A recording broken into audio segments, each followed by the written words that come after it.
There's a family that controlled Europe for 300 years. They put 4 popes in the Vatican, married their daughters to kings of France, and funded the most important artists in history. And they did it without a single soldier, without inheriting any throne, and without winning a single war. The Medici of Florence built an empire that lasted longer than most royal dynasties, and their only weapon was money. But not raw money. We're not talking about someone who had mountains of gold in a basement. We're talking about a family that understood something that 99% of the rich people of their era didn't. That power isn't about having money, but about being the point through which everyone else's money flows. Today we call them platforms: Energy, Visa, Stripe, the marketplaces. In the 15th century, they were called the Medici. The system they invented is exactly the same. And it all started with a man who had absolutely nothing special about him. Giovanni de' Medici was born in Florence in 1360 into a family of wool merchants that stood out in nothing. Florence back then was a city of about 60,000 inhabitants, tiny compared to today's capitals. But it was one of the most important commercial centers in Europe, because that's where the textile business that dressed half the continent was based. And Giovanni grew up watching how that world worked. Merchants who bought wool in England turned it into fabrics in Florence and sold it all across Europe. But Giovanni didn't want to go into wool. He spotted something that interested him far more: that all those merchants needed to move money between cities, pay suppliers in London, collect from clients in Rome, transfer funds to Bruges, and there was no efficient system to do it. If a Florentine merchant owed money to a supplier in London, he had to send the gold physically, in a cart, through roads full of bandits, for weeks. It was slow, dangerous, and incredibly expensive. Giovanni perfected a tool that changed everything: the bill of exchange. It works like this. Imagine a merchant in Florence needs to pay someone in London. Instead of sending the gold, he goes to Giovanni's bank and says, "I need my supplier in London to receive 100 florins." Giovanni collects the money in Florence, and his branch in London pays the supplier there in local currency. The gold doesn't move. Only the information about who owes what to whom moves. That's exactly what bank transfers, payment gateways, and apps like Wise or PayPal do today. Move the right to collect, not the money itself. Giovanni invented that concept 600 years before the internet existed. See what he did? He didn't make anything, he didn't sell anything. He placed himself in the middle of everyone else's money flow, Pralya, and charged for every transaction that passed through his hands. But there was a massive problem. In medieval Europe, charging interest, meaning lending someone money and asking them to pay back more than you lent them, was forbidden by the Catholic Church. They called it usury, and it was a mortal sin. You could literally end up excommunicated, which in practice meant the church expelled you from the Christian community, and you couldn't receive sacraments or even be buried in sacred ground. For a Christian in the 14th century, that was worse than financial ruin. And this is where Giovanni proved he was a genius. Instead of charging interest directly, which was illegal, he disguised it as currency exchange fees. When a client in Florence paid in florins and his supplier in London collected in pounds sterling, Giovanni applied an exchange rate that conveniently included a margin in his favor. Technically, he wasn't charging interest. He was charging for the service of converting one currency into another. The church couldn't object, because currency exchange was a legitimate service. It's exactly the same move today's fintechs use when they tell you no fees, but hit you with an unfavorable exchange rate. Giovanni wasn't ahead of his time. He was the first. With this system, Giovanni opened branches of the Medici Bank in Rome, Venice, Bruges, London, and Geneva. Each one was, in practice, a complete bank with its own vault, its own employees, and its own local clients. Each branch worked like a node in a network. People brought money in on one side, took money out on the other, and for every transaction, Giovanni took his cut. Within a few years, the Medici Bank became the most important financial institution in all of Europe. But Giovanni's masterstroke wasn't technical.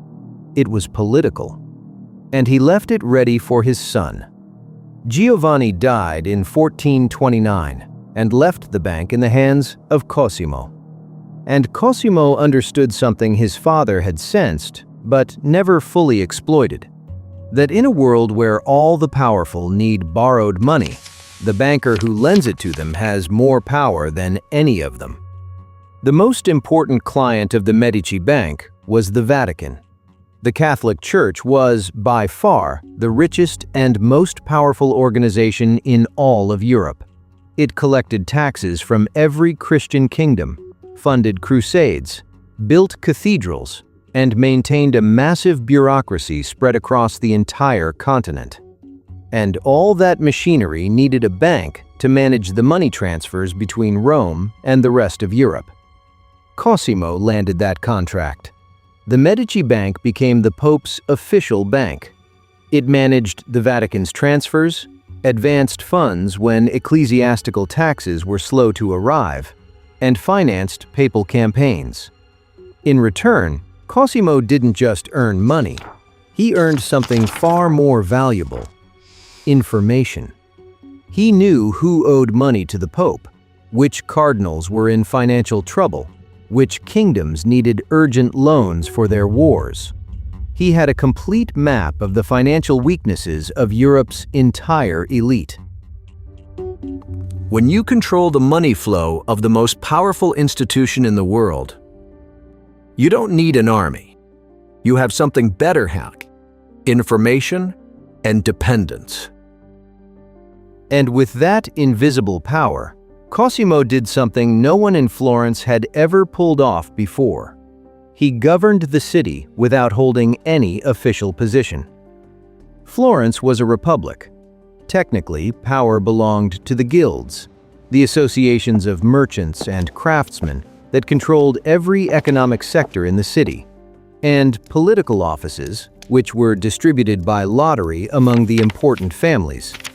But Cosimo controlled who got loans for their businesses, who received public contracts, who went bankrupt, and who thrived. He didn't need to be mayor or president. He simply decided who could be. And to make sure nobody accused him of being a tyrant, Cosimo invested obscene amounts of money in what we'd call brand image today, but on a scale that would put any multinational to shame. He funded the construction of churches, libraries, hospitals, and public works all across Florence. He commissioned works from the best artists of the era. He paid out of his own pocket for Brunelleschi's dome, that enormous dome that crowns the Florence Cathedral and is still the symbol of the city today. Why did he spend so much? Because every building with the Medici name, every work of art funded by the family, every hospital that served the Florentines, was a constant reminder that the Medici took care of their city. It wasn't generosity. It was the most profitable reputation investment in history. The citizens adored him precisely because he seemed to want nothing in return, when in reality, he had everything. Cosimo didn't accumulate power bay. He created dependence. Every loan, every favor, and every funded church was an invisible thread tying someone to his family. And you know what we call that today? Network effect. The more nodes you connect to your system, the harder it is for anyone to leave. Cosimo governed Florence this way for 30 years. No title, no office, and no one could formally accuse him of anything. When he died in 1464, The city government granted him an honor that had never been given to a private citizen. They named him Pater Patriae, Father of the Fatherland. But his grandson was about to take the Medici model to an entirely new level, and also to make the mistake that would end up destroying it all. Lorenzo de' Medici was just 20 years old when he took the reins of Florence in 1469. His grandfather Cosimo had died 5 years earlier, and in between, his father Piero, Cosimo's son, had inherited the bank and the influence. But he had neither his father's charisma nor his political instinct. He lasted only 5 years at the helm before dying, and the weight of the entire Medici legacy fell on a 20-year-old kid. And the first thing Lorenzo did was something no banker of his era would have considered a priority. He bet everything on art. It wasn't a whim. Lorenzo understood that patronage, funding artists, writers, and thinkers in exchange for them working under your name, wasn't a decorative expense. It was the most powerful influence tool that existed. An army conquers territory. A masterpiece conquers minds. And Lorenzo wanted to conquer the minds of all of Europe. So he turned Florence into the cultural epicenter of the world. He funded a young sculptor named Michelangelo when he was still an unknown teenager. He took him into his own home, gave him access to his collection of ancient sculptures, and paid him to learn. He did the same with Botticelli, with Leonardo da Vinci, and with dozens of artists and philosophers we now consider geniuses of the Renaissance. What Lorenzo did with Michelangelo wasn't charity viao, it was venture capital. Meaning, betting your money on someone who hasn't proven anything yet, trusting that their future success will give you an enormous return. And that return came.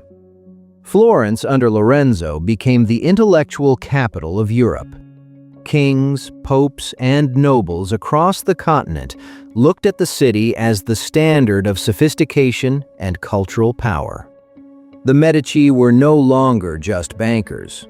They were the most prestigious brand in the world. And all of that without a single soldier. But having that much power comes at a price. You become a target. In April 1478, 9 years after Lorenzo took control, the Pazzi family, another Florentine banking dynasty that had spent years resenting the Medici monopoly, organized a plot to assassinate Lorenzo and his brother Giuliano. The plan was brutal. Stab them during Easter Mass at the Florence Cathedral, in front of the entire city. The conspirators had the backing of none other than Pope Sixtus IV himself, who was fed up with the Medici controlling Vatican finances and wanted to replace them with the Pazzi. Yes, the head of the Catholic Church funding an assassination inside one of his own churches. Welcome to the 15th century. The attack was chaos. Giuliano died. He was stabbed 19 times on the cathedral floor. But Lorenzo managed to escape. He locked himself in the sacristy with the doors barricaded while his supporters fought back outside. And what happened next is what separates a leader from a survivor. Lorenzo didn't flee, didn't negotiate, and didn't beg for mercy. In less than 24 hours, the Florentines, who adored the Medici thanks to decades of investment in the city, went out to hunt the conspirators through the streets. The Pazzi leaders ended up hanged from the windows of the Palazzo della Signoria, Florence's government building. And Lorenzo used the chaos to reform the city's political system and concentrate even more power in his own hands. He turned a crisis that should have destroyed him into the perfect excuse to consolidate his rule. Look at what happened. 30 years of reputation investment, Hospitals, churches, art turned into an invisible army of citizens who defended the Medici without anyone asking them to. That's return on investment. But this is where the Medici model starts to crack. Because Lorenzo, obsessed with art, philosophy, and international diplomacy, made the mistake his grandfather Cosimo would never have made. He neglected the bank. Lorenzo wasn't a banker. He was a politician and a patron who lived off the bank. He delegated financial management to directors who had neither the talent nor the discipline of Giovanni or Cosimo. The London and Bruges branches started making enormous loans to monarchs who never paid the money back. Because how do you collect a debt from the King of England? The losses piled up. The branches closed one by one. And by the time Lorenzo tried to react, the Medici Bank, the same one Giovanni had founded a century earlier, was on the brink of collapse. Lorenzo died in 1492, the same year Columbus reached America. And barely 2 years later, the same Florentines who had adored his family for generations expelled them from the city. The affection was never free. It was an exchange. The Medici handed out money and favors, and the citizens in return let them govern. When the bank collapsed and the money stopped flowing, the deal was broken. The network effect Cosimo had so carefully built disintegrated the moment the money that fed it stopped flowing. But the Medici story doesn't end with the fall, because the system they built was so powerful it survived even its own collapse. A generation later, 2 family members became popes, Leo X and Clement VII. And Catherine de' Medici married King Henry II of France and ended up ruling the country for 30 years as Queen Mother. The Medici didn't reclaim Florence. They reclaimed all of Europe. And what can we take from all of this? The first lesson is simple. You don't need to make anything to dominate a market, say. You need to control the point through which everyone else's transactions flow. Giovanni didn't make wool, didn't make fabrics, didn't produce anything physical. He simply became the mandatory middleman between money and the people who needed it. Today, Visa, Amazon, and Shopify do the same. They don't make the products, but they take a percentage of every transaction that flows through their system. If your business can become the pipeline through which other people's value flows, you have a model that defends itself. Second Gao. Invest in talent before the market discovers it. Lorenzo bet on Michelangelo when he was a nobody. He didn't wait for the world to validate his genius. He was the first to see it and put money on it. It applies to any business. The employee you hire before they become a star costs you 10 times less and is 10 times more loyal than the one you poach when they already have offers from all your competitors. Third, reputation is not an expense. It's a life insurance policy. The Medici invested for decades in hospitals, churches, and art. It looked like money down the drain, until the Pazzi came along, and the citizens came out to defend them with their bare hands. Investing in your community isn't generosity. It's an insurance policy that pays out exactly when you need it most. And fourth, if you neglect the engine that holds everything else up, it doesn't matter how much power you've built. Lorenzo left the bank in the hands of mediocre managers, and when it fell, everything fell. Patronage, influence, loyalty. If the business that pays the bills stops working, it doesn't matter how much power you've built on top. And the question you should ask yourself tonight is very simple. Are you building Brunelleschi's dome? Or are you taking care of the bank that pays for it?